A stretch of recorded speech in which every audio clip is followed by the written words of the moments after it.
Коми снова оказалась в списке регионов, где этой весной ожидается подтопление населенных пунктов. Такой прогноз публикует Центр «Антистихия».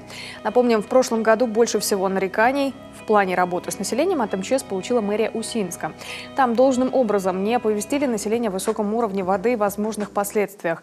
Причем усинцы писали жалобы на бездействие местной власти не только в республиканские ведомства, но даже президенту России.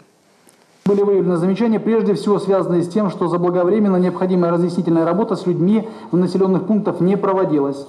Мы получали большое количество жалоб, звонков, а фактически жалобы заключались в том, что мы не были заблаговременно проинформированы о потом таком уровне воды, таких негативных последствиях, и жалобы, по сути, заключались в бездействии городской администрации. Эти буйные головы, которые там пишут комментарии, пишут письма во все инстанции, так они везде пишут.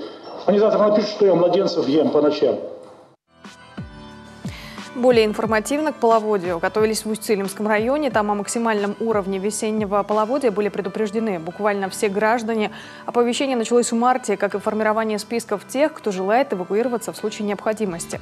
Для них было организовано трехразовое горячее питание, а для тех, кто отказался и остался на своих подворьях, подвоз продовольственных пайков.